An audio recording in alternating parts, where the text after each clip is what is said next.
Good morning, dear representatives of mass media. We're happy to greet you in the building of President's Administration of Pridnestrovья. Mr. Ševčuk gives a press conference today on the results of this year. There are mass media representatives from Pridnestrovья, Russia and Moldova. We have the following rules of our work today. First speaks the President of Pridnestrovья, then you will ask your questions. But before asking your questions, you have to introduce yourselves and say the name of your mass medium. Our work will last 1.5 hours. Now, Mr. President, you will speak. Thank you very much. First of all, I would like to greet everybody, journalists. I'd like to thank for finding the time and the possibility to come here and meet.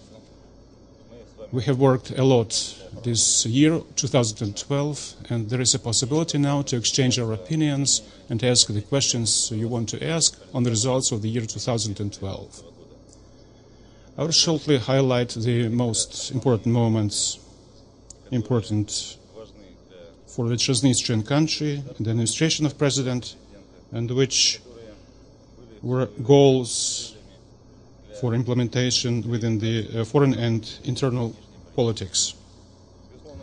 A very important element is, of course, the indexes of the implementation of the state budget, because the realization of the state functions, the social guarantees, is based on the revenue part of the Republican budget, based on the possibility of the state to create preconditions to fulfill the social tasks. In the 11 months of the year 2012, I'd like to inform you, despite the difficulties we have faced in our republic, despite the turbulence in the economy, in the world economy, experienced by us as well, the Transnistrian state has managed to execute the budget of the republic and execute it with good indices. It's 117% of the execution of the state budget. The tax revenues made 126% to the plan. And the Republican budget has been executed in the field of revenue collections, tax collection. It emphasizes the fact that the state organs, economic operators have been working effectively according to the plans formed in 2011. I would like also to say that the expenses of the Republican budget were executed only on the level of 77%. There were objective reasons for that. One of the indices, an interesting index, was that in the year 2012 we were economizing a lot within the state authorities in different areas. One of the indexes is the reduction of expenses for business trips by officials. The level of these expenses to the plan was only 56%. The pension fund was executed on the level of 100%. The fund of compulsory social security was executed on the level of 144%. I'd like to say also about the indexes, basic for any economy. Of course, one of them is the exchange rate of the national currency. I'd like to say that this exchange rate has been able during 2012 and even got stronger despite the difficulties, of those processes in the third and fourth quarters of 2012. Now the exchange rate in the corridor of 11 to 11.3 rubles for a dollar. We didn't have to devalue the real incomes of our vulnerable population, budget-paid workers, whose incomes are quite low. In this area, we have fulfilled a serious task of stabilizing macroeconomic indices. We didn't go the way of hard reduction of mass of money, vice versa. The economy got additional 300 million rubles, 80% of which was non-cash money. So we raised the efficiency of macroeconomic management of economy on the whole. We know of some indexes of inflation, at least In those areas in which we broadcast 2011, the inflation was lower than the forecast. It is also a good index, although we understand quite well that the indices have to be specified and to be more exact. We will be doing this work in 2013. I'd like to say a few words about some special features of 2012. They were stimulating measures implemented by the state organs in order to counteract negative processes, first of all, in the external markets, and to support economic operators of Transnistria to create conditions for the situation not to get worse. At the start of the year, you remember well, I've told about it, I'd like to repeat maybe, that at the start of the year we made more active the processes to create conditions for a more dynamic work with our neighboring countries in the field of economy. We ourselves were initiators and lifted at the start of the year the 100% barrier customs duty for the goods coming from Moldova. We created in this way preconditions for enhancing our economic ties. Of course, we lowered the expenses of our economic agents in the trade with Moldova. We created competitive conditions for our economic operators to make them choose freely where to buy goods and services in Moldova or in Ukraine or in neighboring areas. I'd like to say that in the year 2012 we made a certain progress in simplifying the procedures of customs clearing.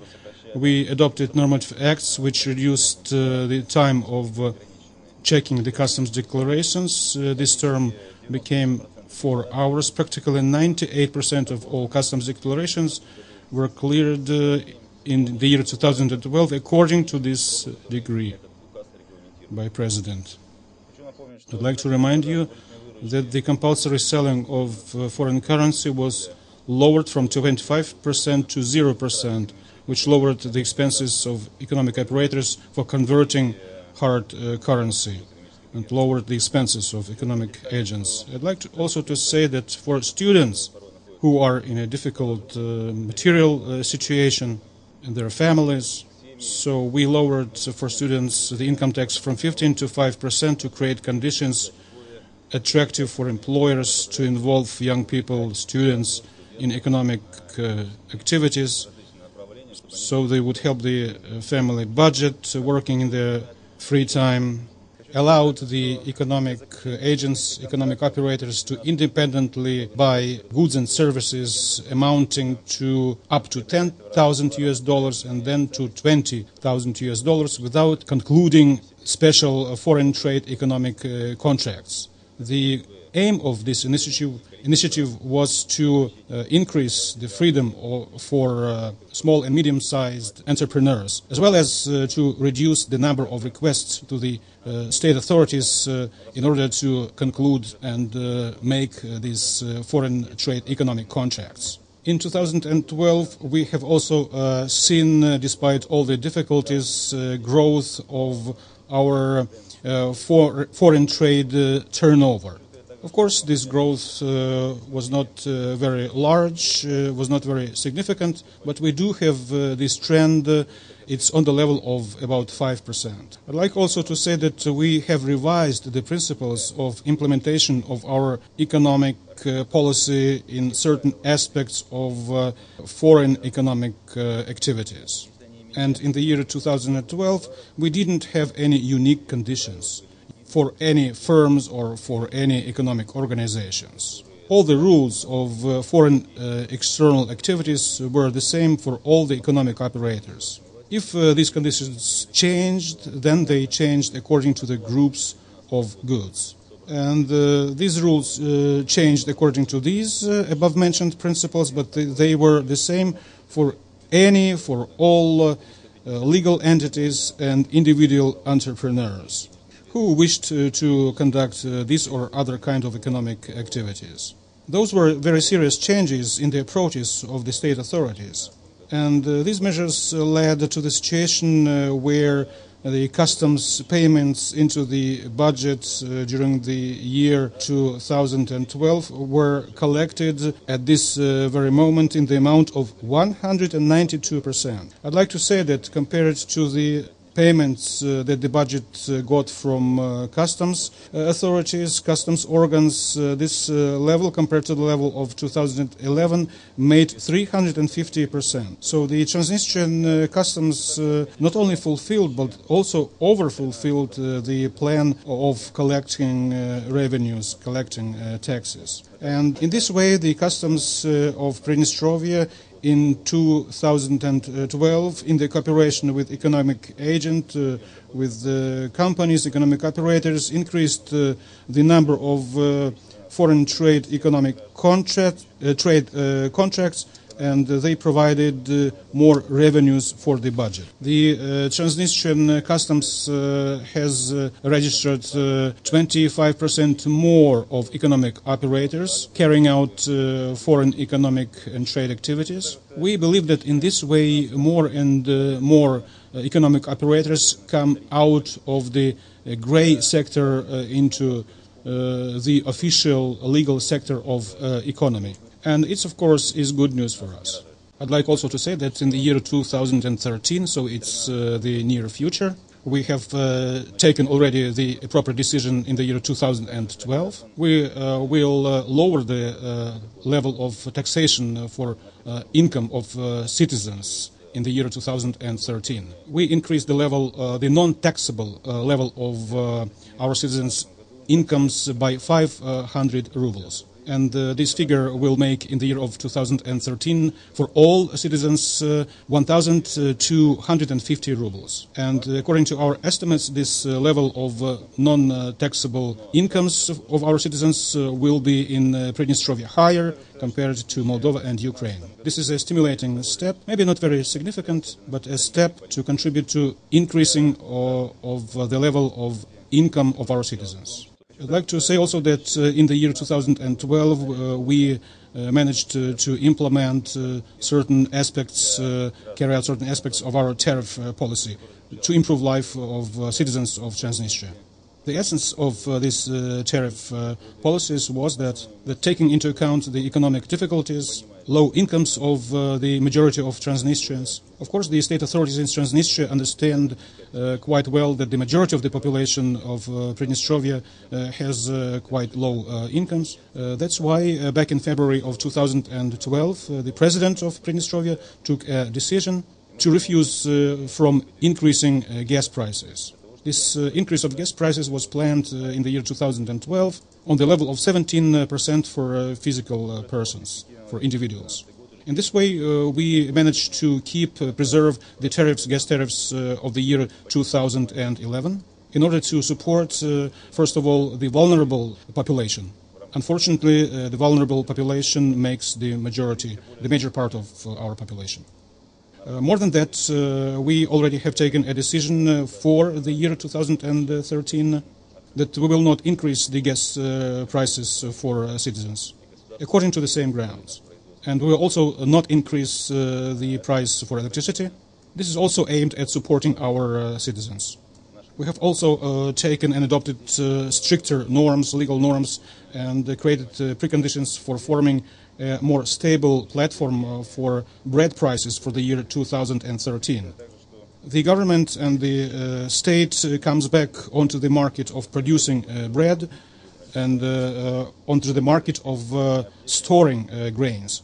An active part in this process have been taking already the state-run enterprises in Pridnestrovья.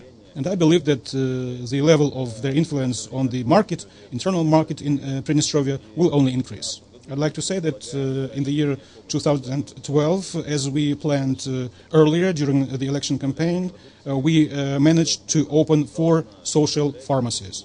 Of course, the number of these social pharmacies is not very large, but we do experience the influence of the opening of these social pharmacies, although their influence on the market, of course, is not very significant at the moment. In the near future, we plan to open 2 more social pharmacies in the towns of Bendera and Grigoropol. And for the year 2013, we plan to increase the aid, the help to this state-run enterprise, to institution, in order to increase and extend the assortment of goods, of medicines and drugs with prices lower than in commercial pharmacies. I'd like to say that at the start of the year 2012, there was a quite sharp deficit in preschool institutions, and in this year we were able to open 2 new kindergartens with 43 groups of children. That is, we were able to create additionally 855 new places in these kindergartens. And this is despite the fact that these expenses were not planned in the state budget. So we attracted funds not from the state Republican budget, but out of the budget funds. I'd like also to say that we continued in 2012 in Pridnestrovья to receive humanitarian aid from Russian Federation, and we were able to implement a number of projects. First of all, this is the aid to our pensioners, and this aid has been rendered by Russian Federation for us since 2008. We're grateful to Russian representatives for these projects implemented in 2012. And we plan to continue these projects for the next year, that is the year 2013. I'd like to remind you that in April of 2012, Russia sent us about $30 million to support the exchange rate of our national currency. At the end of the year, we received also additionally about $15 million in Russian rubles to carry out a number of projects aimed at solving social problems and to decrease the sharpness of these problems by way of implementing additional social projects. This money will be channeled for renovation of preschool institutions, for buying additional medical equipment within the national health system. In the year 2012, within the system of the national health, we channeled funds in the amount of 1.5 million euros. These were not funds from the state budget to buy equipment, medical equipment for our health system. Not all this equipment has arrived as yet.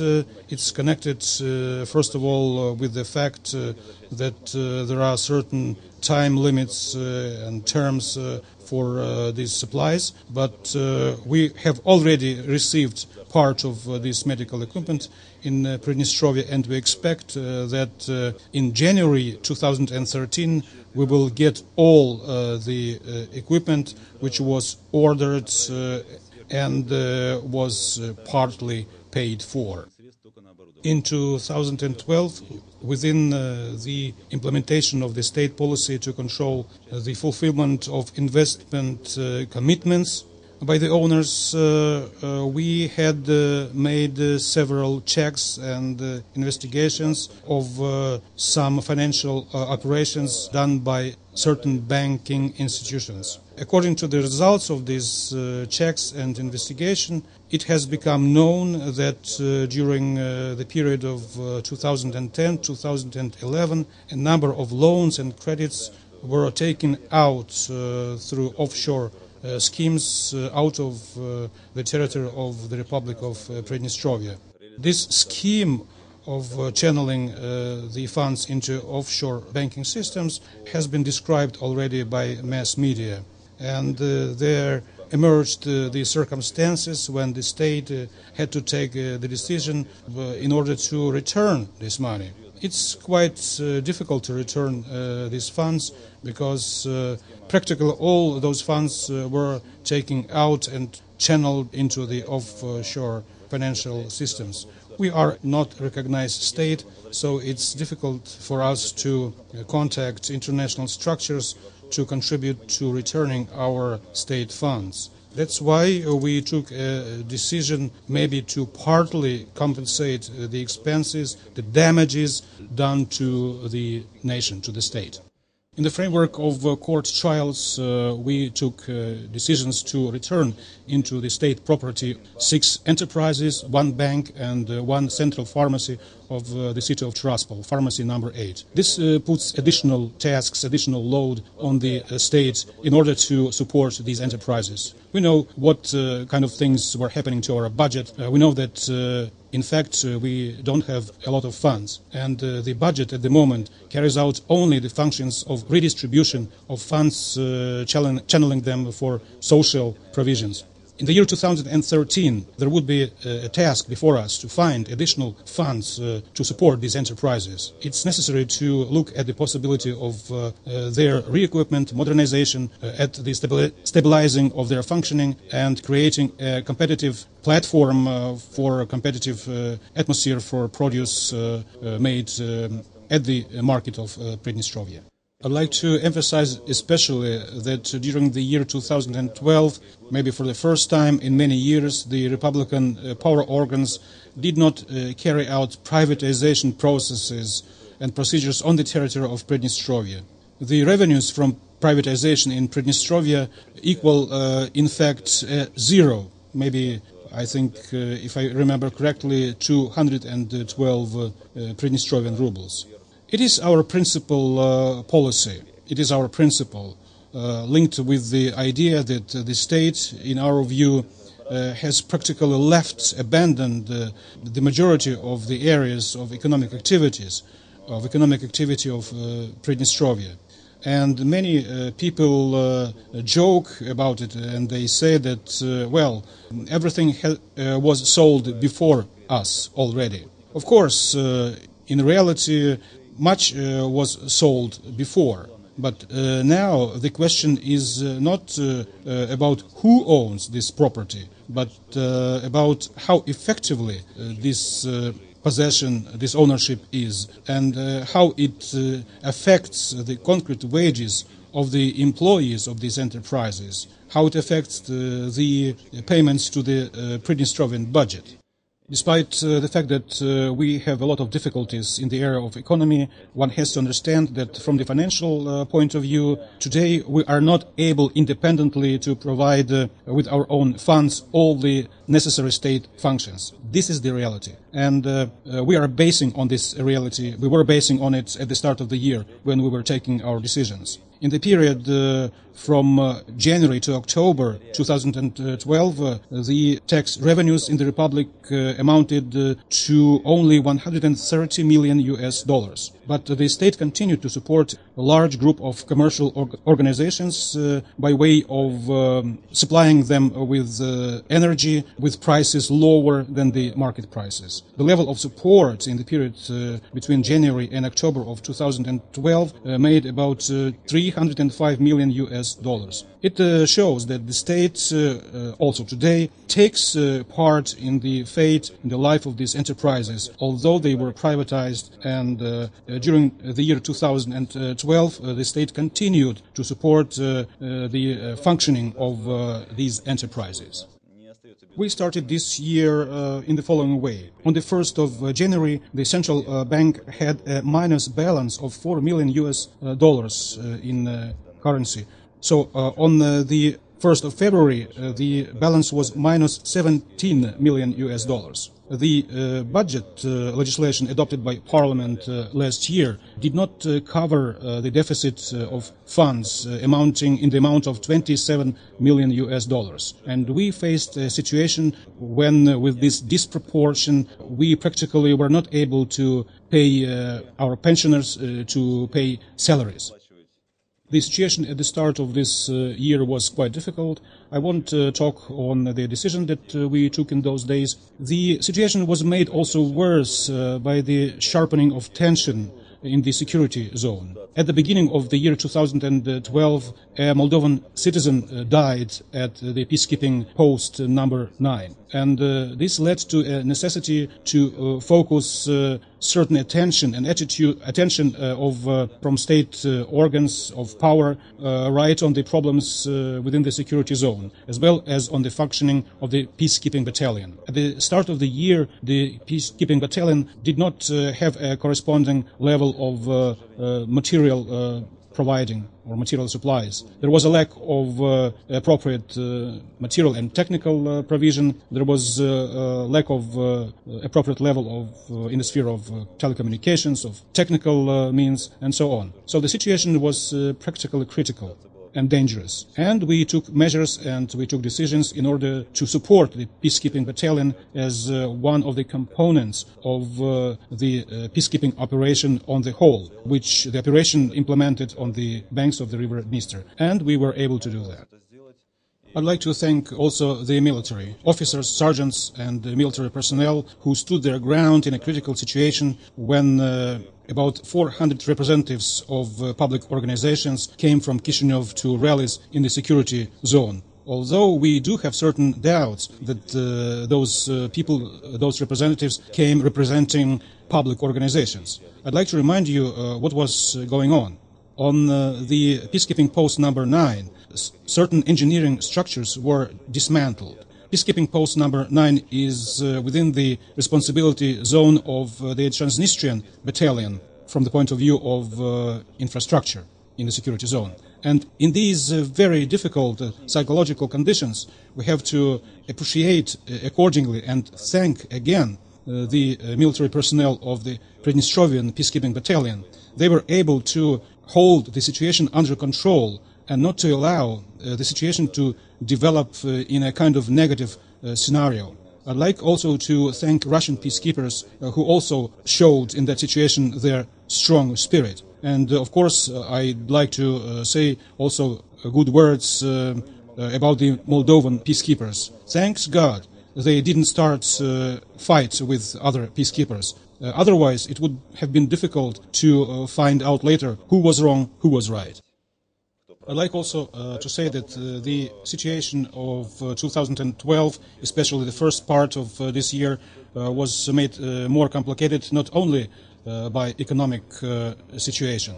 In my view, a number of the so-called politicians who lost the elections and a number of economic structures who participated in this or other way in the presidential election, they in the first quarter of this year, knowing what financial difficulties we were facing, so they were expecting, maybe cherishing some kind of revenge. And we know quite well that in the informational field there was a whole process, a whole machine started, and predicting that in April or May there would be something like a revolution or a counter-revolution.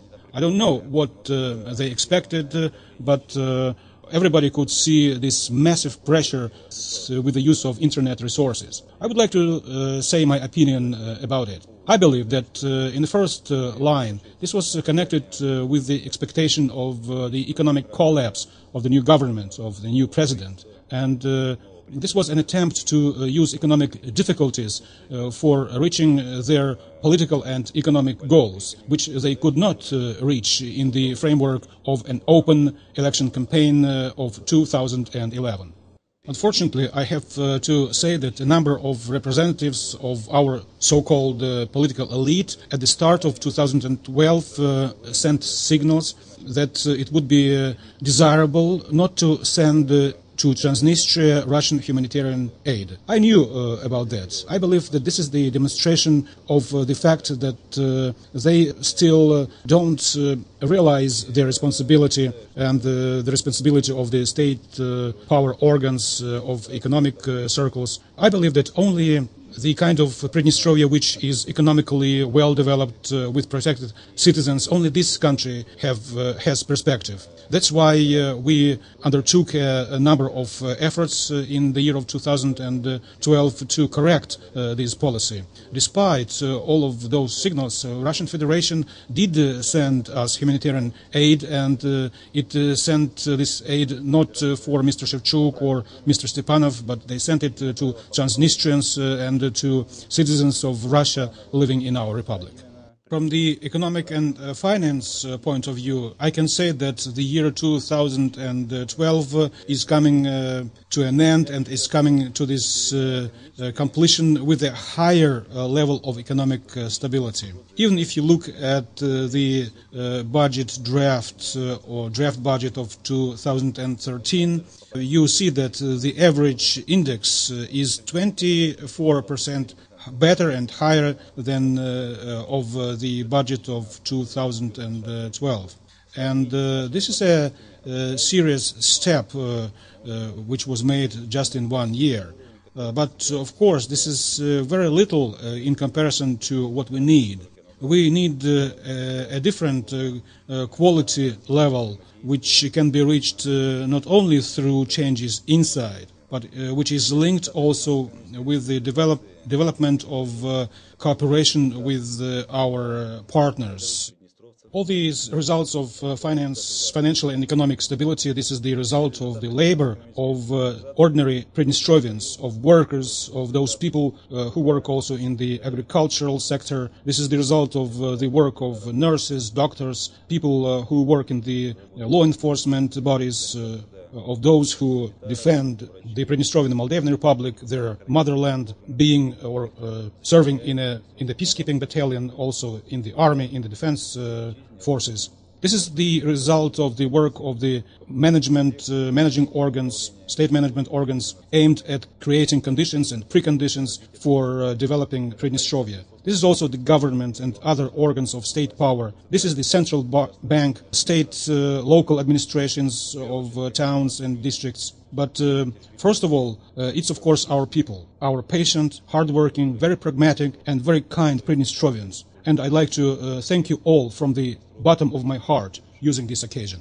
I would like also to say about positive results in the area of external political activities. First of all, I'd like to say that in the year 2012, we approved the concept of our foreign policy in full accordance to the Constitution of Pridnestrovia. This concept was approved by the decree of President, and it defined the course of increasing integrational processes with the Russian Federation and those international associations, unions, led and headed by Russia. In the first line, this is, of course, the Customs Union, this is the Eurasian Initiative. And in the framework of this concept, we have been building up our friendly contacts with the Russian Federation. And as a result, you have seen that Pridnestrovia was visited by extended delegations of very high representatives of Russian Federation. In 2012, for the first time, we were visited by the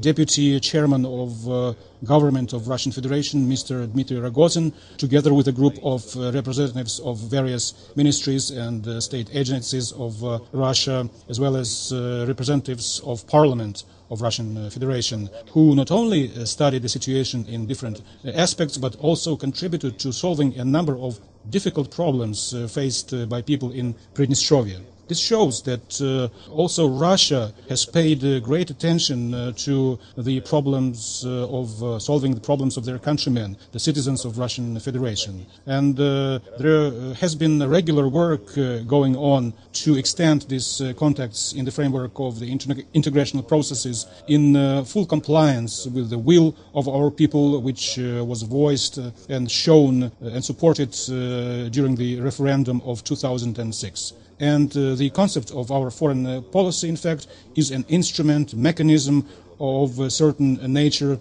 to implement the will of the people, to reach the goals and aims put by the people of the Pridnestrovian Moldavian Republic, first of all, before President of Pridnestrovia.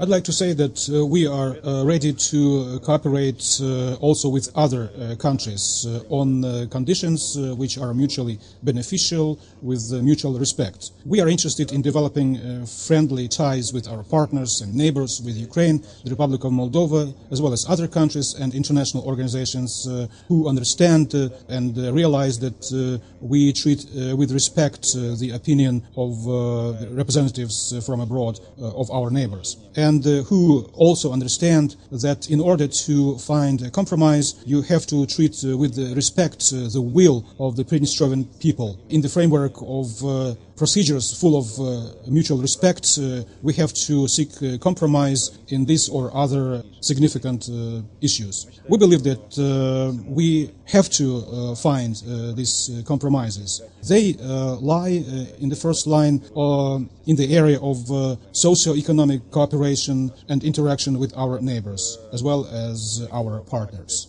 In the year 2012, in the framework of the negotiations within the 5+2 format, we were able to lay down the equality of the negotiating sides in the negotiation process. This is a very important element of forming a platform for a constructive dialogue, and we believe that this principle should be adhered to with the aim of working out, of seeking solutions in different directions. An important element in the negotiations was that all the sides, all the participants of the negotiation process supported the initiative of Pridnestrovia to focus, first of all, including the framework of the negotiation format, on the socio-economic problems. We believe that political disagreement, political problems which need to be resolved and have not been resolved during such a long period of time, that they should not be an obstacle and they should not restrict economic freedom in the first line for the citizens living here in Pridnestrovia, actually for citizens of any countries who live here in Pridnestrovia. The political disagreement should not create problems for possibility to live, work, be medically treated and get education in one's motherland.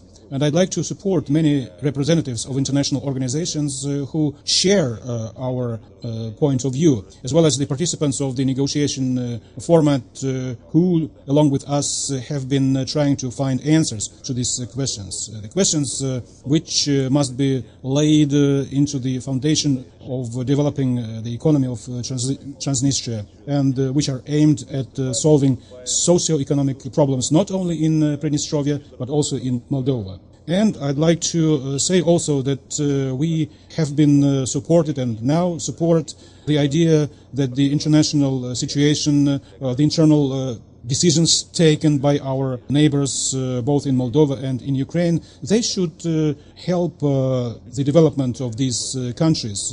They should help to form a good atmosphere and environment for the citizens of these countries.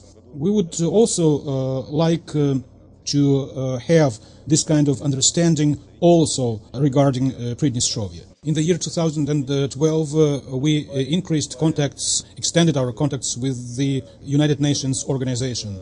You know that Pridnestrovia was visited by representatives of different UN agencies with whom we have been closely cooperating in the area of human rights as well as other areas. And this cooperation, in my view, is a constructive element in order to reach more understanding the processes of the processes happening in Pridnestrovia.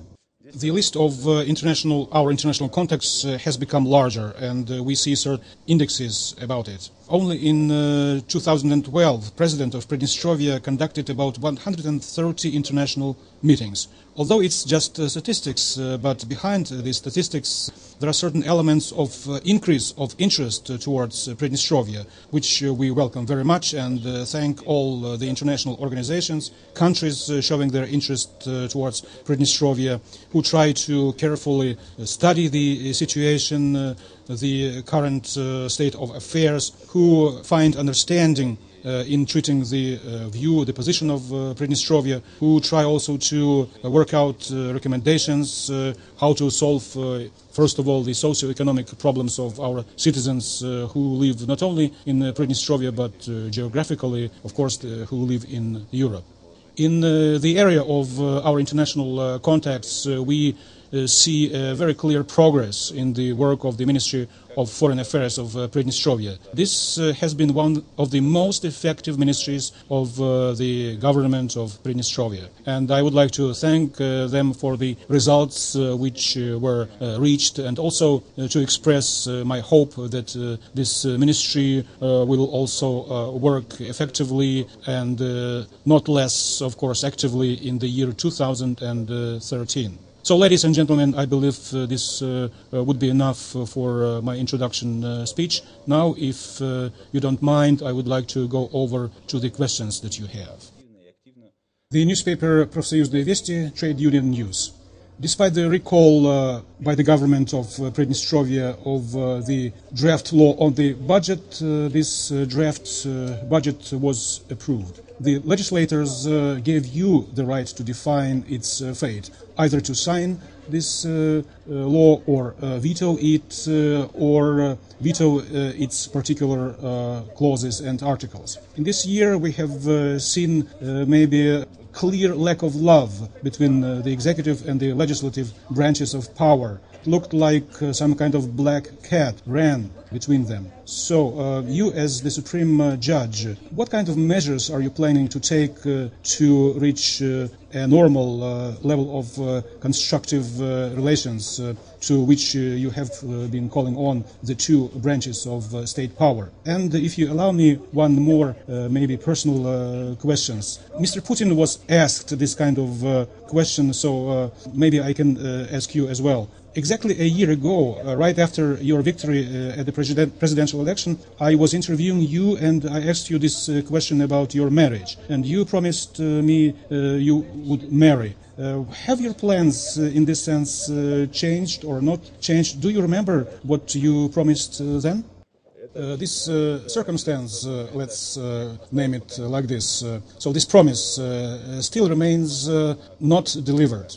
But I would like to focus your attention on this key word, yet not delivered. So I still have maybe a little less than a week, but a week until the start of the new year. As to the budget, it was sent to President's administration, and we have been studying all the circumstances linked with the consideration looking at this draft budget law. I feel kind of concern that after recalling this draft law in the full accordance with the procedure rules, it was, I don't know why, heard in the third hearing. Now lawyers are looking at legal arguments, but at the same time I understand that this process may be rather lengthy one in time, I mean. Yesterday I signed a decree on certain principles and the basis of financing social clauses and articles of the budget in the first quarter of the year 2013. In order for citizens of Pridnestrovья not to have any doubts that all of the circumstances, all the spendings carried out by the state in the year 2012, they should have no doubt they will be continued to be paid for also in the year 2013.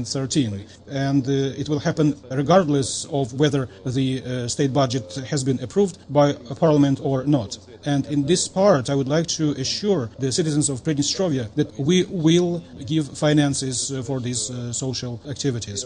On the other hand, we will try to make order in this heap of problems, as you said, that there was a black cat which ran between the government and the Supreme Soviet. Although I don't completely agree with you about it. I believe that the Supreme Soviet, this is not a kind of homogeneous organ. There are 43 deputies. They all have different opinions, and we have to concentrate our attention not on the deputies, because if you analyze the activities and the events of the cooperation between government and the Supreme Soviet, then it would be, for me at least, it becomes obvious that the deputies and first of all those representing the parliamentary majority, they are a mechanism of fulfilling, implementing somebody else's will. That's why I believe that maybe there was no black cat which ran between the parliamentary majority and the government,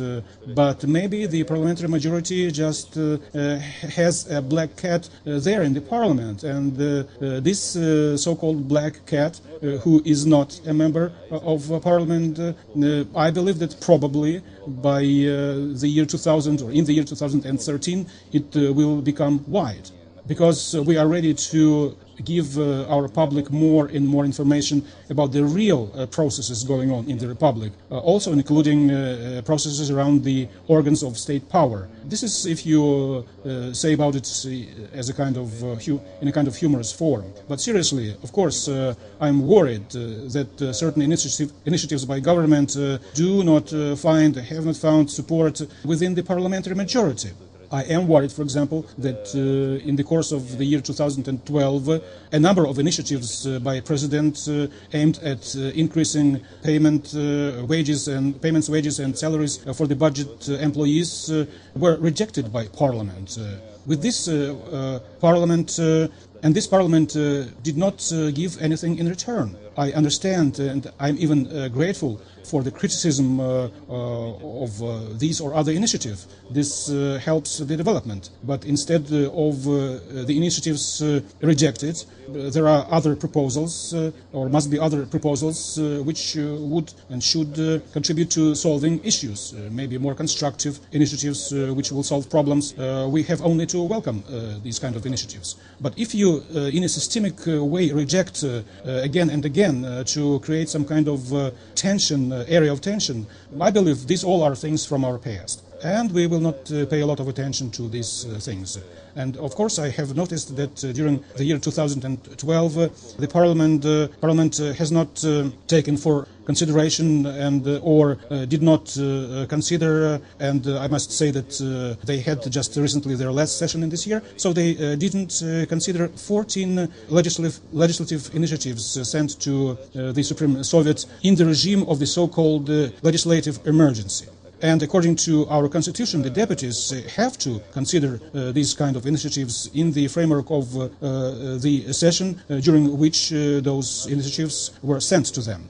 I believe that in the year 2013 we will try to find answers also to these questions.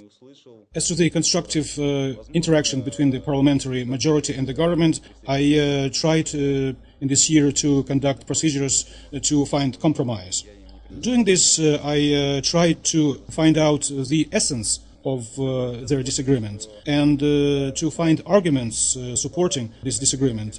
In this way, I tried to put them at the table of negotiations and find a way out. Unfortunately, I must say, and not only because somehow the government is closer to me, but objectively, based, if you look at how professionally prepared the members of government are compared to the members of parliamentary majority, if you look at what arguments they give, if you look at the knowledge, compare the knowledge between members of parliament and members of government, I'd like to say that the representatives of government are quite higher in the level of their knowledge and their professional level than the representatives of parliamentary majority, and significantly higher.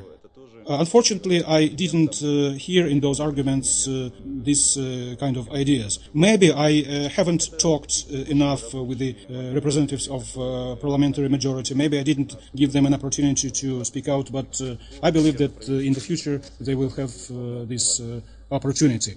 I would like to express my concern that when there are discussions starting in the parliament on concrete economic solutions, I would like to have a kind of discussion, an exchange of opinions based on concrete arguments, on concrete knowledge. You have to differ between opinions and knowledge. You have to tell one thing from another. Opinions and knowledge, it's not just the same thing. And if we go over from a discussion about opinions and if we don't use arguments, then we will have what we do have currently. We have certain leaders in the parliament of relevant committees who don't know the basis of the taxation system of the Pridnestrovian Moldavian Republic. And this causes a lot of concern, because in my view, you have to have a higher level of professionalism in the parliament. But when the heads of the committee, parliamentary committee on budget, when they don't know how much taxes, how much revenues are collected in the country, and at the same time argue about the taxation load, well, this is also a kind of element of certain tension between this committee and the government. These are all elements of current work, which I hope we will be able to solve in the year 2013 in the framework of the procedures of finding compromise between the government and the Supreme Soviet. The newspaper Pridnestrovья. Speaking about the results of this year, I would like to ask you which event of this year would you call a success of the year, and which one would you call a deep disappointment of the year? I would not like to say deep disappointment. I would like to say it was something which we were not able to accomplish. In my view, we were not able in the year 2012 to put a full stop in working out a final decision, final solution about a number of problematic issues. One of those problematic issues which has been raising concern among our citizens is the issue of land lots, of land shares.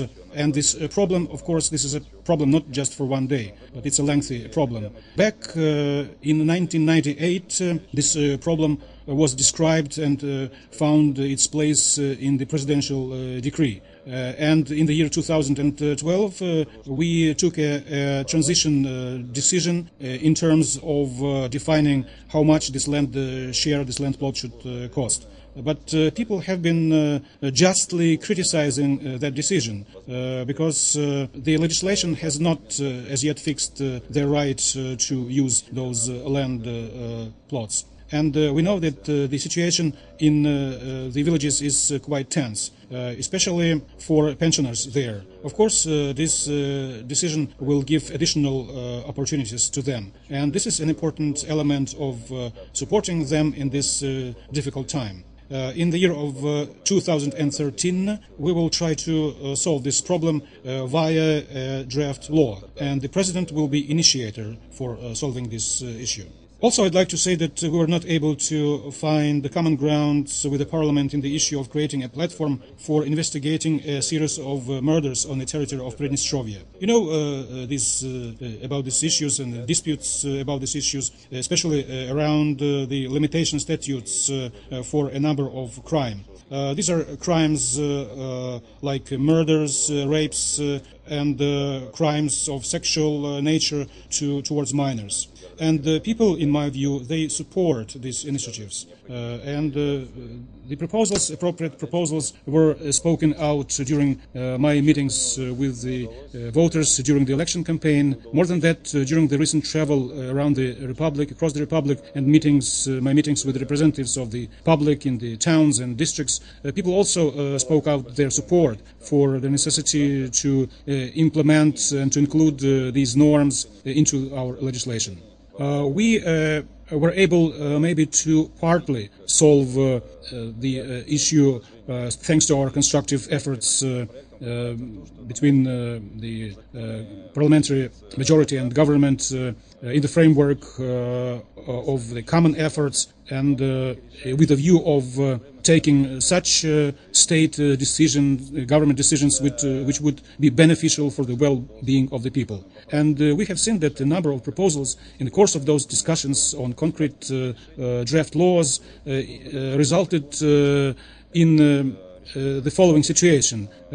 In my view, the draft laws included then the amendments based on no forecast, no grounds, but they were amendments which were able to solve concrete problems of concrete legal entities. And when the majority in Parliament, in fact, votes for this kind of amendment and, in fact, solves problems of a certain legal entity without thinking on the whole of the national framework of these kind of decisions, then these are decisions just for somebody, for yourself, and those are not decisions by wise and thoughtful legislators who, I'd like to say, we, thank God, do have in our parliament. Thank you very much. Newspaper Dnestrovskaya Pravda. You, of course, remember your election campaign program. I would like to know what have you succeeded to implement this year and what not, and what maybe are the grounds for not succeeding. I have already mentioned partly certain issues, including the land shares or land plots issues, and also certain problems of interaction and cooperation. In fact, in the year 2012, we were not able to start a reform in salaries and wages for the budget-paid workers and employees. And we were not able to do it, not because we didn't wish to do that, or we didn't take measures, but concrete measures, but we didn't have sufficient support from Parliament, or concretely speaking, the support of parliamentary majority for solving this issue. And this causes great concern, because here in our republic, the majority of the budget-paid employees, they fulfill state functions while getting very little money. And I'm worried by that very much, because all these nurses, our employees in the preschool institutions, they practically for very little money are responsible for a very serious volume of activities, of work.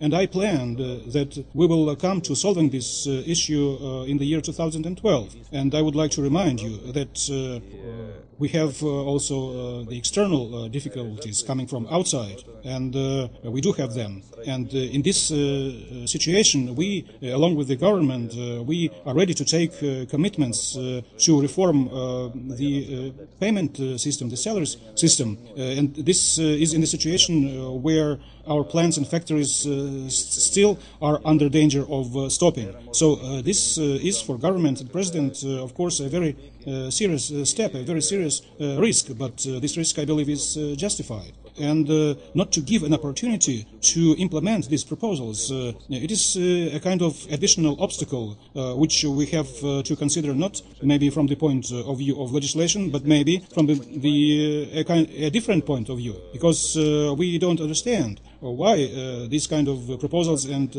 decisions are not supported by Parliament. Maybe because certain legal entities or economic issues, economic circles find it beneficial for themselves, the situation where the budget-paid employees get very low salaries. And so, in this way, very strong and prospering economic structures, then it will be very easy for them to pay for any kind of service in an illegal way. If this is the approach, then I believe that law enforcement bodies should intervene in this situation. If it's just misunderstanding, then we will try again one more time to go to the start of this discussion. And this is a very important element, because everybody understands quite well that the state, the nation, accomplishes only those goals and tasks on which it is able to focus its efforts and its funds, and for which it can organize people. And these organizational measures, they include not only taking correct management solutions, decisions from the point of view of what to do and how to do, but also issues of material and technical provision are included. What else we were not successful in doing in the year 2012, and I believe this is a perspective for the next year, 2013. This is the involving in Transnistria or attracting to Transnistria of more serious investments. We do have problems currently with the investment climate. The government continues to initiate proposals for creating more favorable conditions. And we do have certain very attractive segments in our economy. If you name maybe one country, CIS country, which supports its enterprises with such low tariffs, I would be very grateful to you. We have very serious elements of state support. At the same time, we do not have the appropriate or proper investment climate. And it must be linked, no doubt, to the status of Transnistria and to the fact that we have not solved all the issues of antitrust activities, of restricting certain segments of economy, which influence and affect the attracting into the Republic of other economic operators. So this is a whole knot of problems. At the same time, I would like to remind that we were not successful, and I would like to say I don't understand why. For example, to put through the Supreme Soviet the proposal about the government of Pridnestrovья, the ability of government to define in districts and in the towns of Pridnestrovья where there is low economic activity or no economic activity at all, to introduce there the free economic zone to liberate people from taxes, and with the aim of the enterprises involved in this free economic zone to give people jobs. There was such a proposal within the budget proposal for the year 2013. We do have such districts and areas of social tension. For example, these are the part of Benderi, district of Benderi called Severny. There is quite low business activity. There are practically no economic operators actively carrying out economic or production activities. Then there is the village of Protegailovka, the village of Giska, with quite low business activities. There are on the other hand people who are looking for jobs, and on the other hand there are no available economic operators. So a scheme proposal was made for producers about this economic zone, free zones. But even this proposal wasn't supported by Parliament. It shows that not all organs of state power and not all of their representatives can use all their potential to form more beneficial conditions for the investment climate in the Prидnestrovьan Moldavian Republic. And in this connection, I would like to give this issue more of my attention in the year 2013. TV channel Publica, Republic of Moldova. You've talked about certain rather technical positive moments in the negotiations with the official Chisinau. And what do you regret about what you weren't able to do in this year from what you planned during the negotiations? And in what forum do you see the relations with the official Chisinau in the upcoming year? When will the Moldovan mass media come back on air in Pridnestrovья? What does it depend on? Are there any negotiations on this issue? And who is worried about this issue? Everybody is worried. You have touched on one of the issues which was not possible to solve in the year 2013. Also, one of these issues is the problem with the mass media. Pridnestrovья has been in its intentions as well as in the foreign policy open. It has openly declared its position, and it hasn't changed its position. Like today you say one thing, tomorrow a different thing, and the day after tomorrow a third thing. We have our foreign policy priorities, and we have voiced our priorities in these areas, and we have been acting within the framework of these priorities. And we would like our partners to take a clearer position within the negotiation process.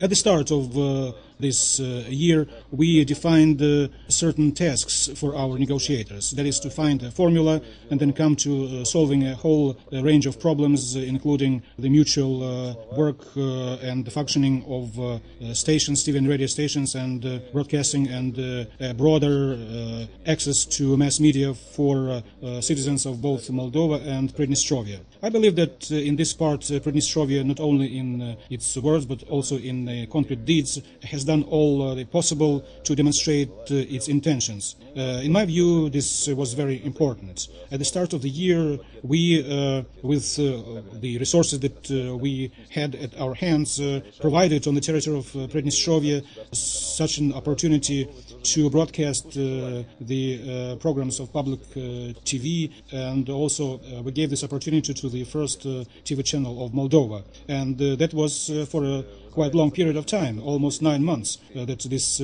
broadcasting was carried out. And we also had a proposal on beneficial grounds, on beneficial basis, to include into the program of cable TV in Moldova also our TV state channel, so that the citizens of Moldova could switch on the TV and find out about the position of depicted by the Transnistrian mass media on this or other aspect of life. And it causes concern, the aspect that from the technical point of view, the negotiators both in Moldova and Pridnestrovья in fact came to one and the same thing. And that is that there are no technical problems to send the signal, TV signal to Chisinau, to Moldova, so no technical problems. Then there is a question, why weren't we able to implement that? I think that this was because of certain processes in Moldova, which are not always clear to us and not always in the full volume. We believe that we have been acting in full transparency, openly, and step by step. We conducted the meetings of joint groups seeking compromise, working commissions were working in this direction. We also recommended our partners to look at our proposals. We believe that we could reach more trust using this principle of reciprocity. If there is no this principle and everything goes in unilateral key, then it would create certain doubts and reservations. We have officially informed within the 5+2 format that if the Moldovan side does not meet us halfway, then we will be forced to introduce certain mechanisms reviewing those agreements concluded at the start of the year. That's why, unfortunately, the broadcast of these Moldovan channels on the territory of Pridnestrovья was stopped. Also, I'm sad to say that until now there is no clear and transparent signal about possible transmissions starting transmitting Transnistrian channels in Moldova. If, however, the Moldovan side shows its preparedness, its readiness, not just in words but in deeds, to resume broadcasting our channels in Moldova, then we will be happy to start this constructive interaction.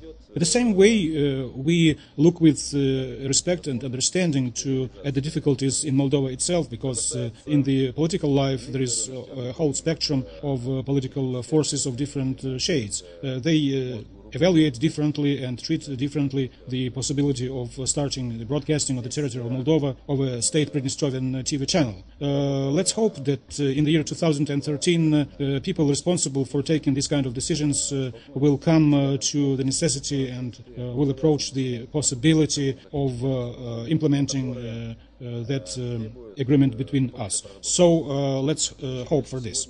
As to other agreements, a principal element is within these agreements the bridge in Gora Biculi. This is the detour road around Tiraspol. I believe that serious preparing work has been done in this area.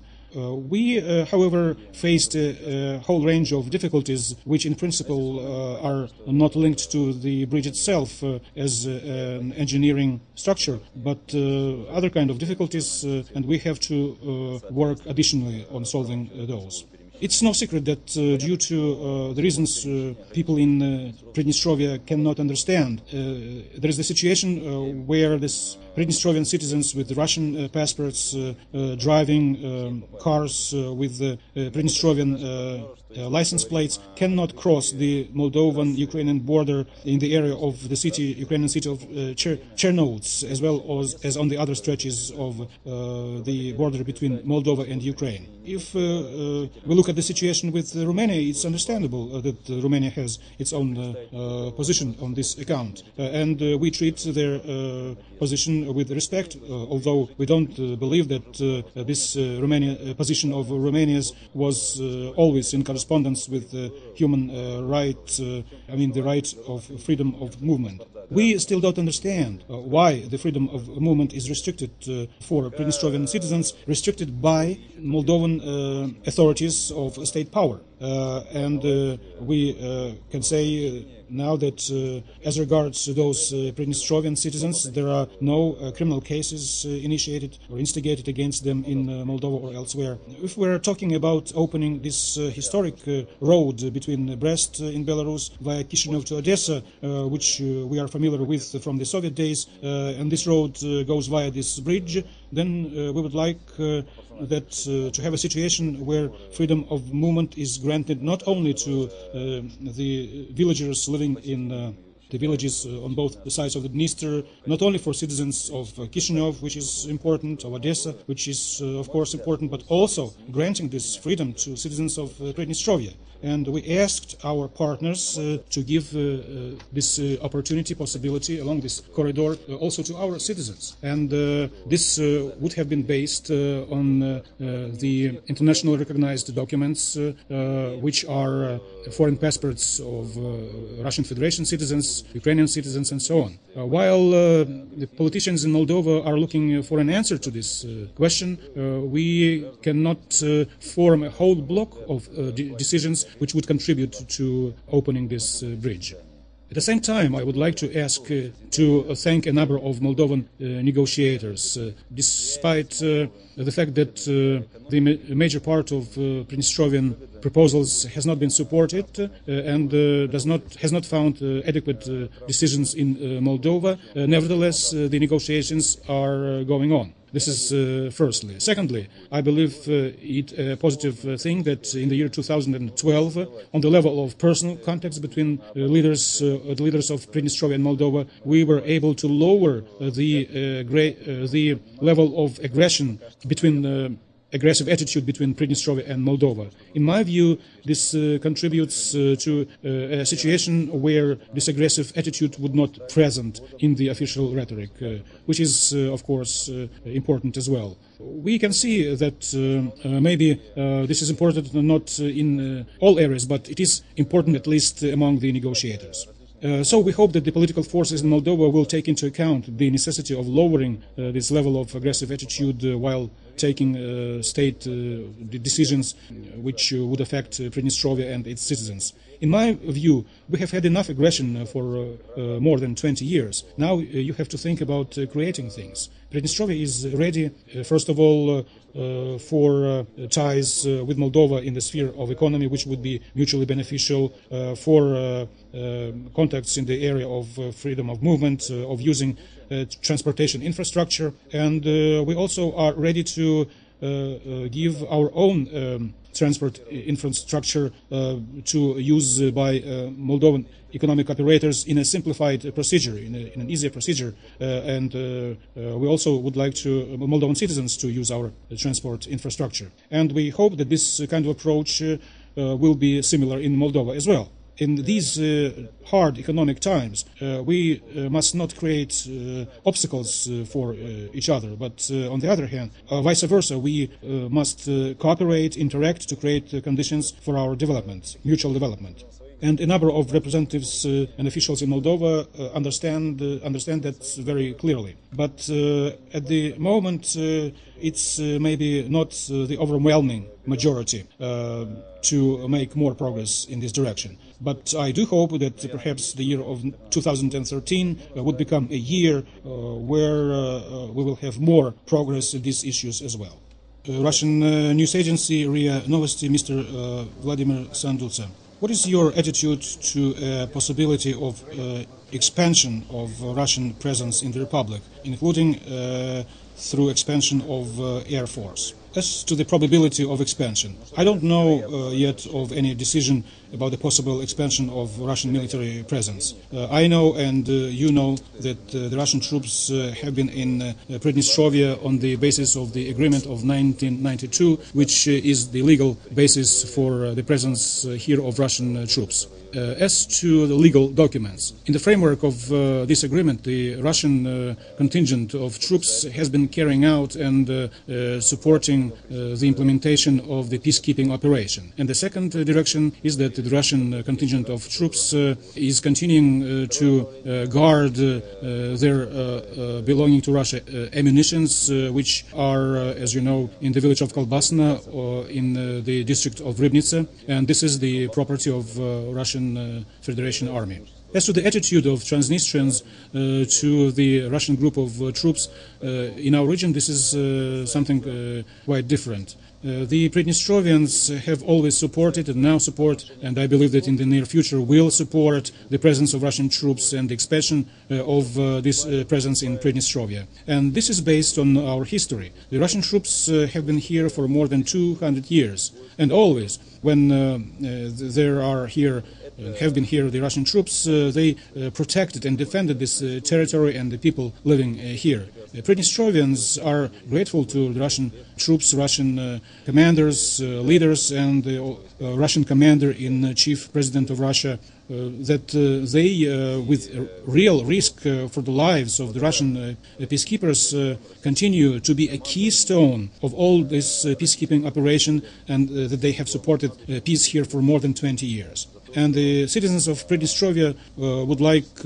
Russian peacekeepers to continue their mission until the day when final settlement has been reached, which would foresee and envisage not only its concrete form and formula of this settlement, but also guaranteeing mechanisms. We would like the peacekeeping battalions of Russian Federation to be supplied in full volume with modern equipment, military equipment, because this is also a guarantee of supporting peace. Supporting peace and defense of its own citizens, it's the main duty of the Pridnestrovian state. And we're grateful to Russia that it helps with implementing the peacekeeping operation and making it efficient on the territory of Pridnestrovia for so many years. That's why Pridnestrovians have their own special attitude to Russian troops, and they support not only the strengthening but also the expansion of this contingent. So this is the attitude of the people of Pridnestrovia to Russian troops, as well as the attitude of the leadership of the Republic. And I, too, believe that the presence of Russian peacekeepers, Russian contingent of troops, which, in my view, must be supplied with all the modern military equipment, arms, necessary for implementing the peacekeeping operation, it would be a serious guarantor in order not to repeat and have again those tragic events of 1992. Okay, that's enough to this creating of preconditions for war.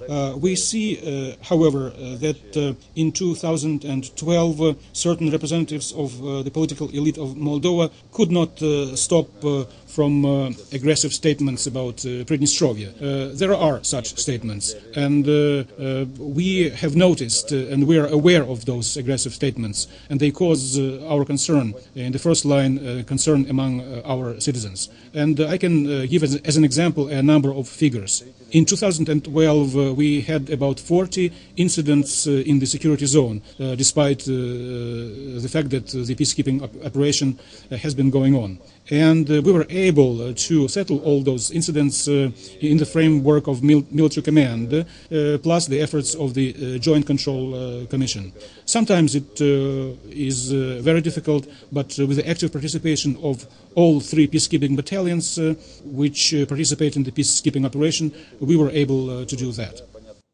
Newspaper Gomin, what do you expect from the chairmanship of Ukraine in the OSCE?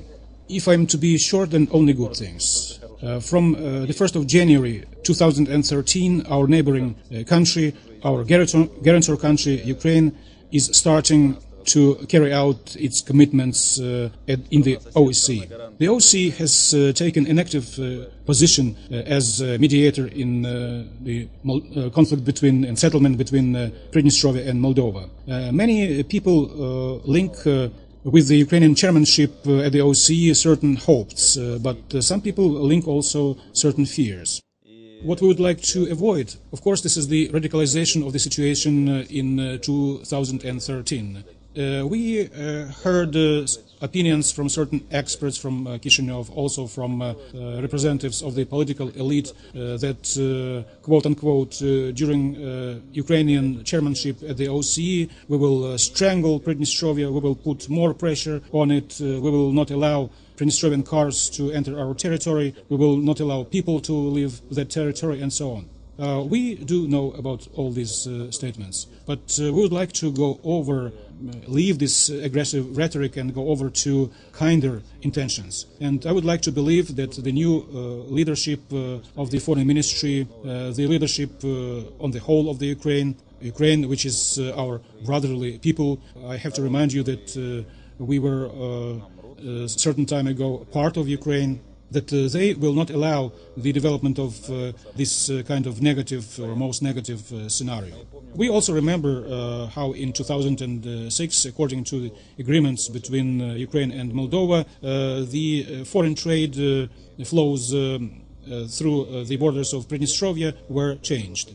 This agreement was signed by the governments of Moldova and Ukraine, despite the fact that Ukraine had put its signature in a number of documents on political settlement between Moldova and Pridnestrovia. And these documents say quite clearly and concretely that the sides and the participants to the negotiation format should not put any kind of pressure and should not exercise any activities deteriorating the situation and the state of the sides. That is why we expect a more pragmatic, more balanced approach on the part of the Ukrainian representatives, on the part of the OSCE as a whole, to the problem of the lack of settlement, as well as to the process of seeking those decisions which the people of Pridnestrovia expects from us, but also the people of Moldova and economic operators. This is necessary to also decrease tension in the economy, in the social areas, and there is tension currently in all these areas because certain time ago there were certain artificial barriers created. I'm convinced that if we are successful in deblocking the economic processes, if we trade more, if we are able to create a platform for working out these kind of solutions, then we would be able to come to solving more complex things and we will come to taking also political decisions. Newspaper Kommersant MD. In 2009, when you were leaving the post of the chairman of the Supreme Soviet, you declared that the old system was corrupt. And in 2011, before the presidential election, you promised to make order. During 2012, only Mrs. Ionova was punished. What about the others?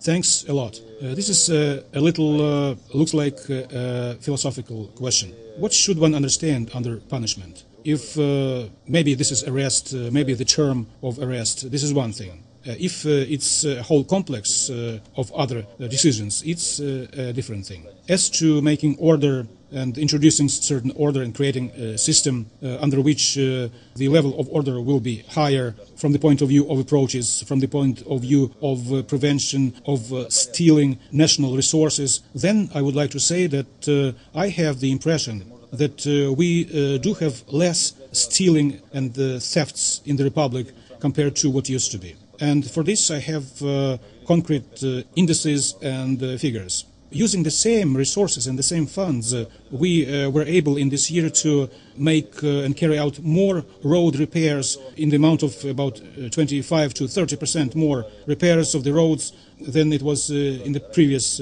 period of time. And for the same money. It means that certain resources were abducted somewhere. I also gave you the figures on the customs system. There we were able to collect this year 27 million more of money of customs duties. Where did this money go before? So we do have questions about it. Then there is another aspect. It's the committing on the territory of Pridnestrovia of crimes. So, about crimes. Against a so-called group of comrades, there is a number of criminal cases. There is criminal investigation going on. There is a number of detainees. And among them is not only Mrs. Ionova. I would like to say that I'm personally not very happy when people get into prison. For their families, for these people, it's a tragedy. But I'd like to say that our legislation has defined the responsibility for this or other kind of crime. At the same time, we have a group of citizens who are now geographically very far from here, and there are criminal cases instigated against them, but we cannot get them due to non-recognition of Pridnestrovья. And there are difficulties in cooperation with the law enforcement bodies of other states, including Moldova in some parts. When we cannot bring on the territory of Pridnestrovья and prosecute citizens, for example, who have several passports, several citizenships, for example, they have the citizenship of Pridnestrovья or Moldova, of Romania, of Ukraine, and you know quite well that the majority of the countries, they stick to one of these principles, that is, they don't extradite their own citizens. So if somebody left for Odessa, you cannot get him or her there. That's why we have in this list of persons who we want to prosecute a whole number of citizens, including the former head of the savings banks of Pridnestrovья, also a former deputy of head of the central bank, and also there is a group of citizens who in the near future will be declared in the internet, in the search, in the criminal search, as far as I know, and we will inform you about that. As to creating a system to bringing order in concrete branches, we want to create order and not allow people to steal national resources. This is one thing, but we have also been accumulating our own resources, including resources in foreign currencies and gold. At the moment, we have more than $78 million on our accounts in the central bank, although we started from a minus balance. And this money used to go and to leave the territory of Pridnestrovья according to various schemes. That's why during the year 2012 we took a number of efforts which we will also continue implementing maybe more actively in the year 2013. One of the examples, of course, is the famous discussion going on in mass media, also in the Supreme Soviet, in the Parliament, that is about creating order in the tariffs policy of Pridnestrovья. I mean the tariffs for natural gas supplies and the discussion about the level of state support in the area of these tariffs. Who is that concrete person or persons who get their profits while bringing the legislation or creating legislation about the tariffs? Well, one can only guess, but the law enforcement and investigation bodies will find out who these people are. These are very serious elements, which are basic ones for creating law and order in other spheres as well. There is, of course, a very serious number of issues connected with the shadow business in Pridnestrovья and connected with the influence of this shadow business on the organs of state power. We have a number of representatives of state organs of power working for businesses, not in various businesses, but for businesses. And here in 2012 in Pridnestrovья, we have started to correct this situation. We have started to create other new conditions and circumstances. I would like to give a few examples because this question is a very interesting one. We have a lot of informational components of economy, and this information has been concealed and not shown due to this or other reason. In this year, we made public certain facts, many facts, in order to reach a transparent approach. On the one hand, and on the other hand, to decrease possibilities and opportunities for the shadow economy to get uncontrolled profits, and through these uncontrolled profits to affect and to put their influence on the state organs of power. But now I would like to come back to the question of the gas tariffs. We have here a strange situation. Since 2004, as I've mentioned already, practically all the enterprises have been sold. So since 2004, none unsold enterprise at all. But a whole number of enterprises continue to grow the debts, national debts of Pridnestrovья. Take, for example, the Moldovan gas, the Moldovan power station. It was sold on the 1st May of 2004 for $29 million, as it was recognized. Then they said that they invested about $140 million. The amount of the taxes that they paid is $103 million US. And in this time they have accumulated debts amounting to $692 million US. Now as to the Ribnica Steel Works. This factory was sold in the framework of privatization for $1.5 million US. They paid taxes amounting to $32 million, and the amount of the support they received from the state is $68 million of US.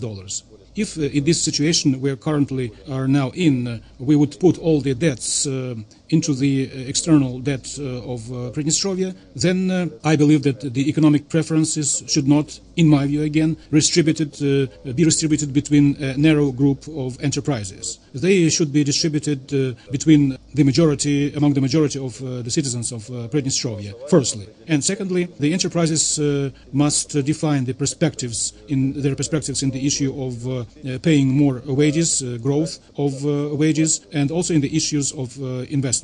Behind these figures there is a lot concealed, and we are now making these things open in order to redistribute the profits which is formed in the Republic, to redistribute it more justly for vulnerable or most vulnerable population.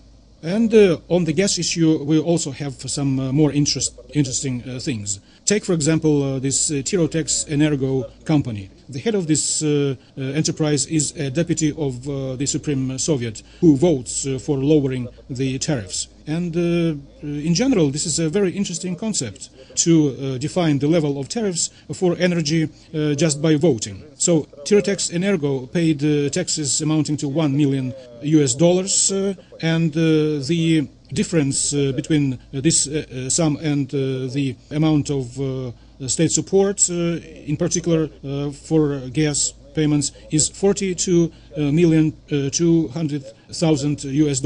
So you have some things there to think about. And next direction, next area. We have started to work harder with the shadow turnover in the economy. I mean the deals made through offshore companies. These deals in our framework, the size of our state are compared to the size of our state are quite considerable. And I would like to say that we have some kind of paradox situation. From the point of view of our statehood, we are a non-recognized state. But from the point of view of activities on the territory of Pridnestrovья by Western organizations in the form of offshore companies, we are a very, very recognized state. We have in this list countries like Cyprus or places like Virginia Islands, some Finnish companies, and so on. Then the question arises, why do quote-unquote rich Pridnestrovians have to help quote-unquote poor English men and people from Cyprus? Of course, I love English people and people living in Cyprus, but I cannot understand why we should subsidize them. And the sums which appear here are hundreds of millions of US dollars. Why do we have a situation where we get back from these offshore companies 4 times as little money as is sent to these offshore companies? So our economic operators send there about 280 million US dollars, and we get back only 40 to 60 million US dollars here. So these are the most important moments in the first stages to influence the system in the future. And I believe that it's a showing example in the sphere of economy, in the sphere of creating a system of clearer and more transparent payments. The state should not be like a kind of blind little kitten in this situation. You should not use the state and even wipe your feet on it. If there is state support, then the state, as a minimum, must know what benefit there will be for employees of this enterprise, what benefits there are for the budget, and what perspectives this enterprise will have in the future, and not to work for the pocket of some Uncle Ivan who is registered in Cyprus. I say for Uncle Ivan in Cyprus because he is this Uncle Ivan, the owner of the most enterprises in Pridnestrovья. Why am I speaking about enterprises? Because the economy is the basis for all the political system. Everybody knows that. And if we have this basis in the form of kind of offshore business, then we have to undertake serious efforts. I believe that taking into account this program planned for 2013, many economic agents will face serious changes in these issues. I understand that many economic operators who used to make crazy money, I repeat, crazy money, it's not convenient for them to go over to exact payments, well calculated and fair payments, and to fair relations with the state. And I believe that exactly because of this, we feel counteraction in this or other areas,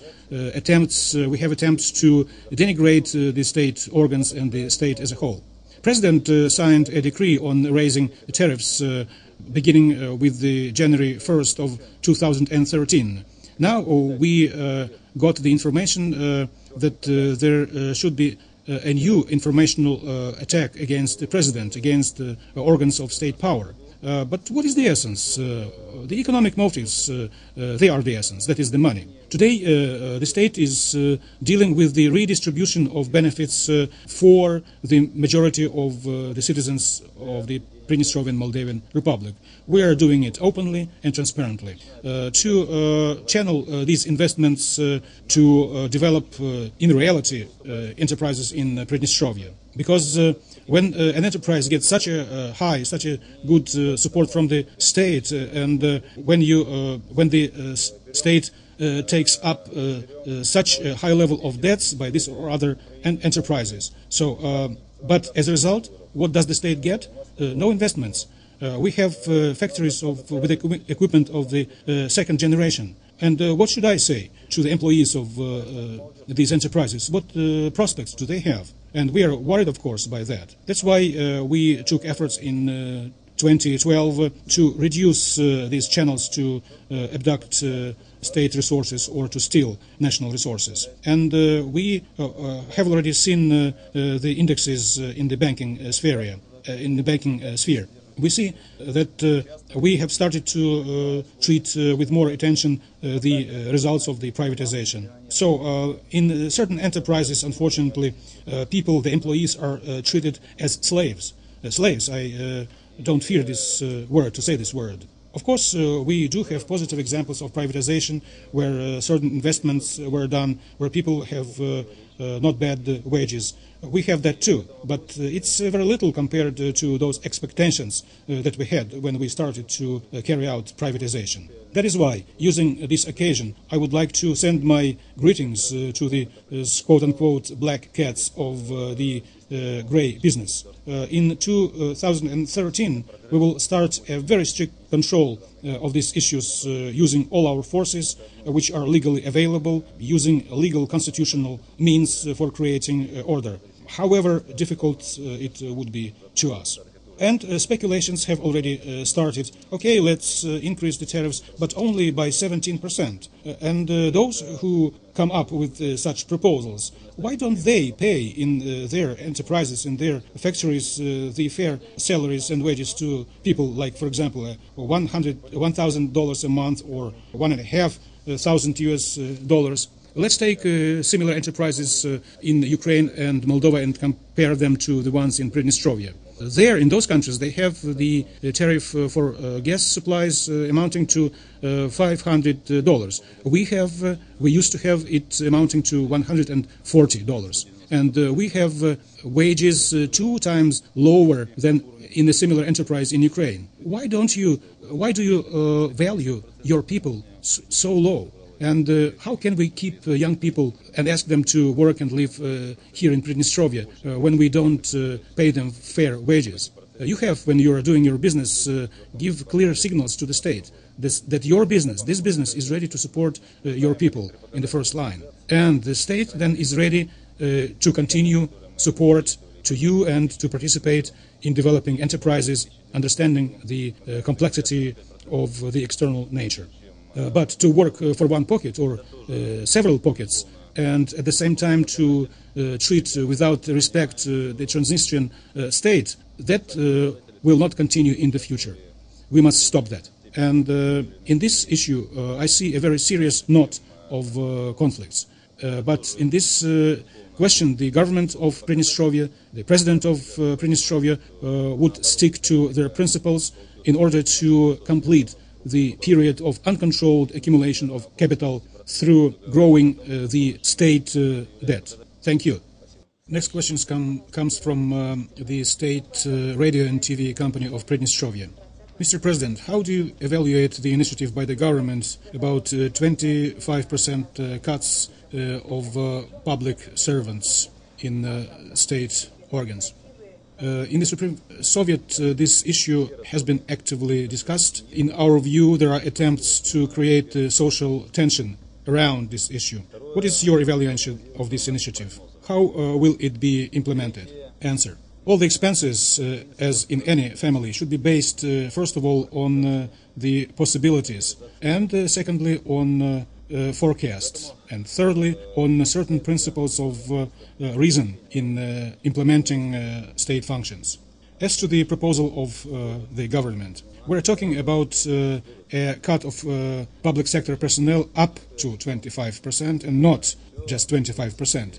And this is a serious difference. I would like to say that all depends on the order of implementation of any legal norm. This norm did not envisage just an arithmetic cut up to 25% of public sector employees. And this norm envisaged the following things. In Transnistria, there are certain problems linked to the fact that in the state power organs, in the organs of state management, in the public sector, there is a whole category of certain officials carrying out dual functions in various organs of state power and management. Can we afford something like this also in the future? No, we cannot. Transnistria has a serious problem connected with the fact that there are whole branches, whole industries, in particular in the area of education, in the health system, where we are seeing the aging of employees. The average age has been growing, and the young people are leaving, or they don't want to go and work in these areas. We have also seen recently the leaving of professionals from Pridnestrovья. And on those professionals, the whole industries practically functioned, thanks to all these professionals. We have highly qualified teachers whose wages and salaries, average salaries here are about 100 to 150 US dollars. And they leave their jobs and go away. They find jobs as nannies, maybe in the Moscow region or in the St. Petersburg region in Russia. We don't mind that. We don't mind their getting more money.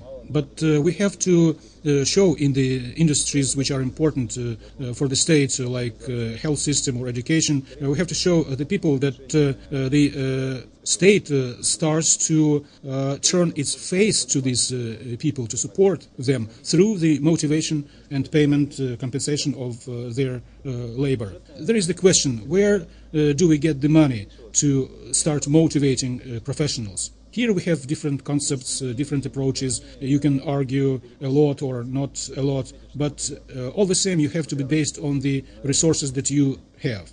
That's why one of the resources should be the optimizing of these functions. Second resource should be the reduction of the number of people and officials carrying out double functions. And the third thing is to understand clearly that the number of people, of population living in Pridnestrovья decreased in these recent 20 years. And the public sector, it also decreased, but not in a correct proportion to the number of our population.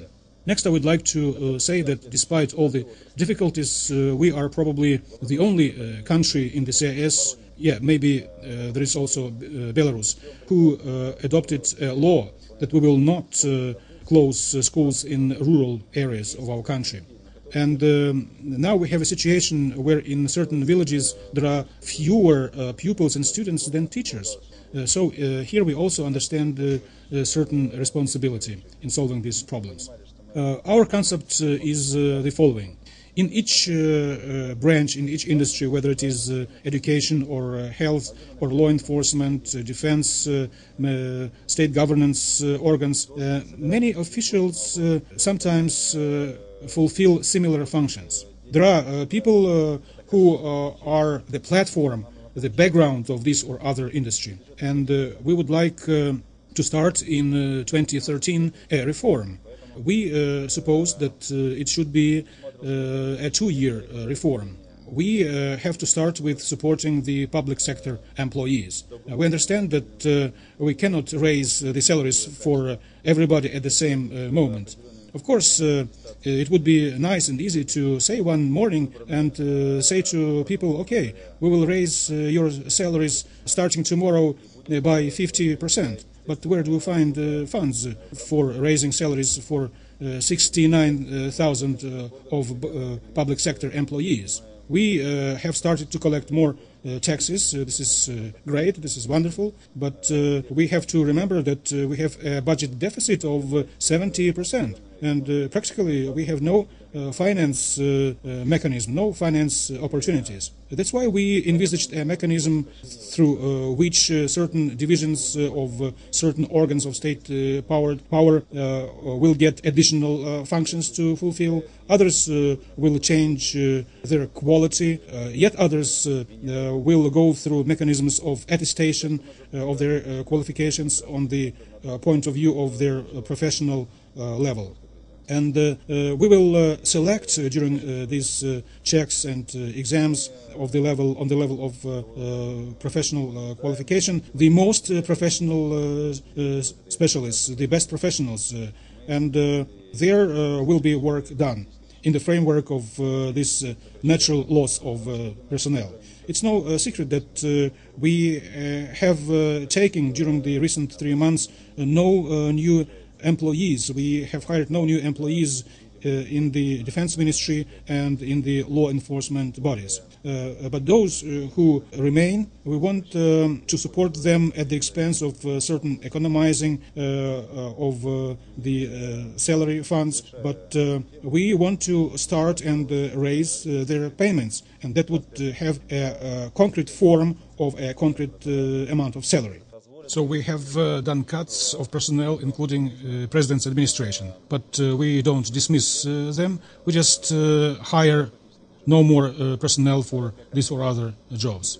And there are people, of course, who are leaving or who are changing their jobs. I want to say that President's administration in the year 2012 reduced the number of its personnel by 22%, and in the next year we also will cut the budget of President's administration yet more, this time by 8 million rubles. So there is potential when people can carry out their functions in a more professional way, more efficiently. In this case, they have to get a higher salary.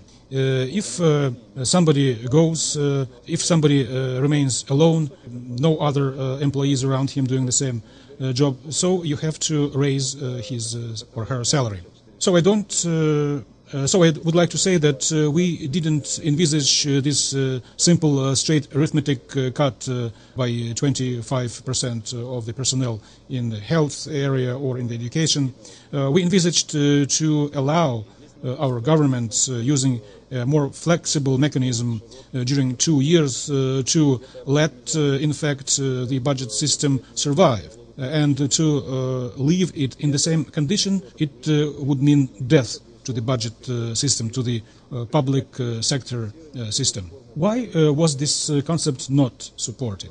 I believe that the attempt to hold power, continue holding power through this way, that in the public sector the salaries would remain low. So this was the way.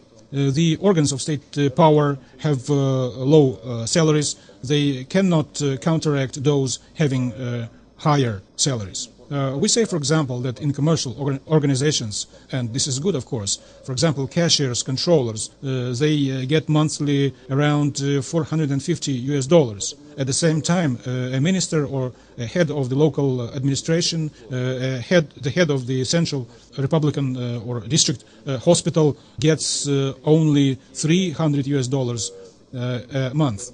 So here, obviously, we see a certain disproportion. That's why we have to implement a whole spectrum of possibilities. In one place we should use the process of optimizing. In another place we have to use a better administration. In other places we can use additional taxes for this transitional period. And maybe I didn't want to say this, but in some places we also can attract financing from and funding from outside in order to carry out this reform.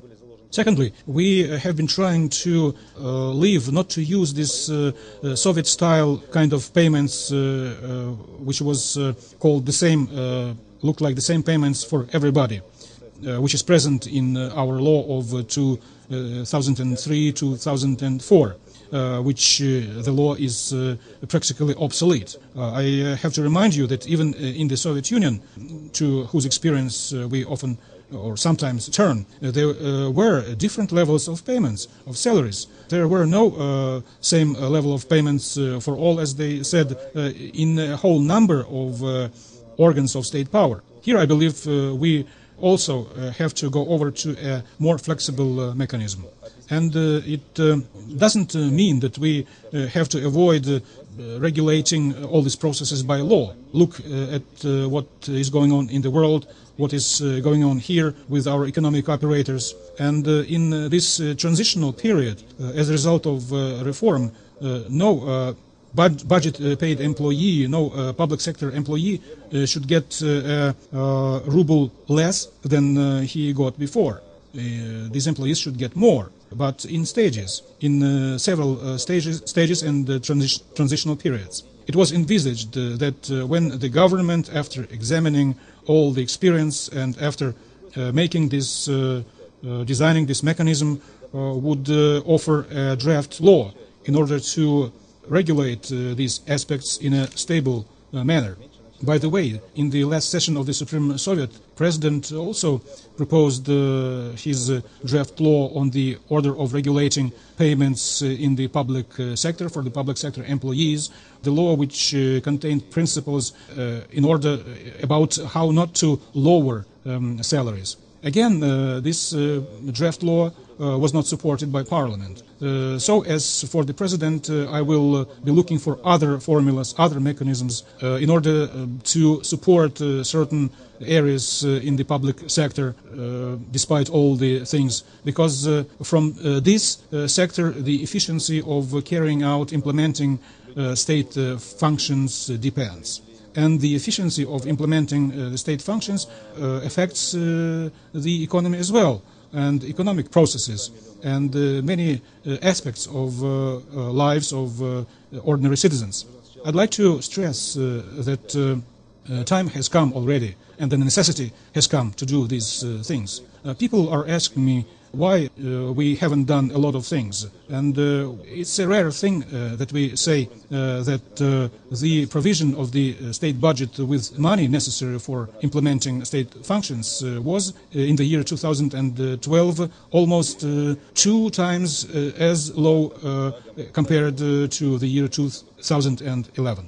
Using this occasion, I would like to call on the citizens of the Pridnestrovian Moldavian Republic and give them these additional explanations. And I'd like to say that it never, this kind of processes, reforms, they never go smoothly. Of course, you may face this or other kind of issues or problems during the implementation of the reform. But nobody has put forward just this kind of arithmetic cuts of personnel. No. On the other hand, there are already positive results that we have seen. When the government came up with that proposal, we have seen in the number of ministries and state agencies increase of efficiency of their work. For example, people started to come less late for work. They started to think of their future prospects. Although, speaking generally, I would like to stress one more time that the majority of our public sector employees have very low incomes and salaries, as well as our pensioners. And by the way, the salaries of certain public sector employees here in our country are lower than some pensions. And all these things are interconnected, and after the reform in the payment in the public sector, you have to get ready for changing the order of paying pensions. And there also there is a whole heap of problems. And people often ask questions about such low pensions, about the unfair way of paying out pensions. But we all have to know that we lack in the pension funds around $100 million. This money is not ours. This money has come and has been coming from outside. We have first to fill this gap of $100 million to continue moving on. How we will fill this gap? We will tell you in the year 2013. Information and analysis portal ava.md, Republic of Moldova. A question. The concept of foreign policy of Pridnestrovья says about and emphasizes the vector of development of Pridnestrovья, and this vector looks at joining by Pridnestrovья the Eurasian Association, Eurasian Union. We know that on the right bank of the Dniester there are whole political forces, whole regions, for example, Belts and Gagauz, which also put in front of them the same goal, that is to join the Eurasian Union. Could Pridnestrovья unite in some way the efforts of these regions and become united with these political forces? Of course, in Pridnestrovья, the Eurasian idea is supported by the majority of Pridnestrovья's citizens. As to Moldova, well, it's up to the citizens of Moldova to decide about it. If they support this idea, okay, we can help and we can jointly enter the Eurasian Union, and in this case it would happen quickly and simply. But seriously, every people, every leadership of any state defines for themselves independently their own prospects. We have talked about the prospects of Pridnestrovья. We respect the choice of another state, of other organs of state power, of citizens of another country. And we would like only the power organs and state authorities to take into account the opinions of their people. Then, in my view, there would be less potential for conflicts and more perspectives for mutual understanding.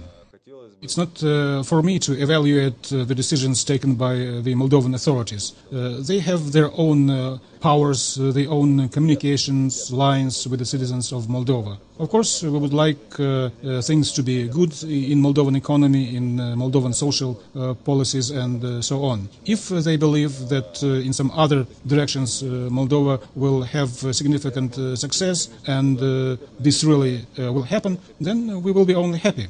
But I believe that here we have certain problems, but it concerns another state. We will treat the choice and the decisions of them with respect. And we also will hope that they will also treat with respect the positions of Transnistrian leadership and the views and opinions of the Prидnestrovьan people. In conclusion of this press conference, I would like to thank one more time all of you and express my hope that we will meet again in the next year 2013, and maybe we will see each other more regularly. I would like to thank you for all the work which you have been carrying out. Thanks, first of all, to you. We are better understood among our citizens, and also we are more understandable for the outside world. You have helped a lot to us. That's why we are ready to interact with you in the next year as well. I would like you to have more possibilities to describe your point of view, maybe using a larger number of informational resources. And I hope that in the year 2013 it will be like I just described. I would like to wish you on the eve of the new year a lot of creative successes, success in your personal lives, and many good things, well-being, good material situation in your families, and I would not like to discuss with you issues about some kind of tension or some, God forbid, military issues of some aggressive aspects. I want us to meet and discuss only good, kind and peaceful things. And I hope that in the year 2013 it will be so. And I wish you this from the bottom of my heart. So I hope to see you again. Thank you very much.